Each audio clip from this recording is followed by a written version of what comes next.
Hi friends, நான் தான் உங்கள் மரியாள் பிரவீன். இன்றைக்கான வீடியோ என்னென்னு பார்த்தீங்கன்னா, என்னோட குழந்தைகிட்ட இருந்து நான் ஒரு விஷயத்த கற்றுக்கிட்டேன் ஃப்ரெண்ட்ஸ். அது என்ன விஷயம் அப்படிங்கிறத சொல்லிக்கிறேன். ரொம்பலாம் லென்த்தாலாம் சொல்ல மாட்டேன், ஷார்ட்டாகவே ஒரு 3 நிமிஷத்துக்குள்ளே சொல்லி முடிச்சிடுறேன். நம்ம குழந்தைகிட்ட நம்ம ஒரு விஷயத்தை கற்றுக்கிறதுக்கு முன்னாடி நம்ம குழந்தைங்களுக்கு ஒரு விஷயத்த சொல்லி கொடுத்தோம் அப்படின்னா அது அவங்க எவ்வளோக்குள்ளே கற்றுக்கிட்டாங்க அப்படிங்கிறத நான் தெரிஞ்சுக்கிட்டேன். அதை தான் இன்றைக்கி வீடியோவில் சொல்கிறேன். ஸோ என்னோடய குழந்தைக்கு நான் ஒரு விஷயத்த சொல்லி கொடுத்தேன், அதை அவள் எவ்வளோக்குள்ளே கேட்ச் பண்ணியிருக்கா அப்படிங்கிறத இந்த ஸ்டோரியிலே நீங்கள் தெரிஞ்சுக்கங்க. பக்கத்து ஊரில் பார்த்தீங்கன்னா ஒரு 13 நாள் பார்த்தீங்கன்னா திருவிழா நடந்துச்சு. அப்போது பார்த்தீங்கன்னா 12ஆம் திருவிழா அன்னைக்கு பாப்பா நல்லா ஜாலியாக என்ஜாய் பண்ணிவிட்டு நாங்கள் அப்படியே கோயிலேருந்து வந்துக்கிட்டு இருந்தோம். அப்போ பார்த்தீங்கன்னா இடையில பானிபூரிக்காரங்க பானிபூரி விற்றுக்கிட்டு இருந்தாங்க. அம்மா உனக்கு பானிபூரி வேணுமான்னு என்னை பார்த்து கேட்டால், அப்போ நான் சொன்னேன் எனக்குலாம் பானிபூரி வேண்டாம், நீ அன்றைக்கி வாமிட் எடுத்துடலாடா தங்கம், அதனால் அம்மாவுக்கு வேணாண்டா அப்படின்னு சொல்லிட்டேன். மறுநாள் பார்த்திங்கன்னா 11ஆம் திருவிழா அன்னைக்கு பார்த்திங்கன்னா அசன சாப்பாடெல்லாம் வச்சுருந்தாங்க. சாப்பிட்டுட்டு நானும் என்னோடய ஹஸ்பண்ட் பாப்பா 3 பேரும் வீட்டுக்கு வந்துக்கிட்டு இருந்தோம். என்னை பார்த்து கேட்டால் அம்மா உனக்கு ஐஸ் வேணுமா அப்படின்னு கேட்டால், இல்லை எனக்கு ஐஸ் வேணாம், ஏன் உனக்கு ஐஸ் வேணுமா அப்படின்னு சொல்லி அவளை நான் பார்த்து கேட்டப்போ அவள் சொன்னான், அம்மா நீ தானே சொன்ன ஐஸ் சாப்பிட்டா சளி பிடிக்கும்னு, அப்போ எனக்கு ஐஸ் வேண்டாமா அப்படின்னு சொன்னான். எனக்கு ஒரே ஆச்சரியம், எப்போதும் என் பொண்ணு ஐஸ்னால் விடமாட்டா. என்னோடய பழைய சேனல்லாம் பார்த்திங்கன்னா ஐஸ் வேணும்னு அழுதுருப்பான். நிறைய பேர் சொல்லுவாங்க ஐஸ்கிரீம்லாம் வாங்கி கொடுக்காதீங்கன்னு சொல்லி.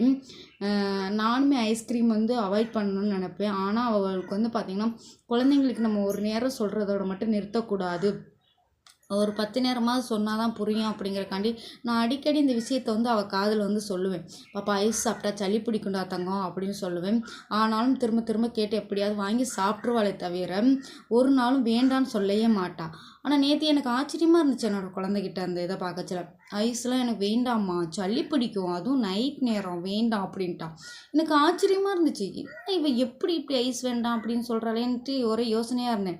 அப்புறம் வீட்டுக்கு வந்த பிறகு ஏன் நீ ஐஸ் வேண்டாம் சொன்ன அப்படின்னு, ஏம்மா நீ தானம்மா அன்னைக்கு சொன்ன ஐஸ் சாப்பிட்டா சளி பிடிக்கும், சளி பிடிச்சா காய்ச்சல் வரும், அப்புறம் ஊசி குத்துவாங்கன்னு சொன்னீங்களம்மா, அதனால எனக்கு வேண்டான்னு சொன்னேன் அப்படின்னு சொன்னான். அப்போ நம்ம குழந்தைங்கிட்ட நம்ம சொல்கிற விதமாக அன்பாக சொன்னால் கூட கேட்பாங்க அப்படிங்கிறத நான் என் குழந்தைகிட்ட இருந்து நான் கற்றுக்கிட்டேன் ஃப்ரெண்ட்ஸ்.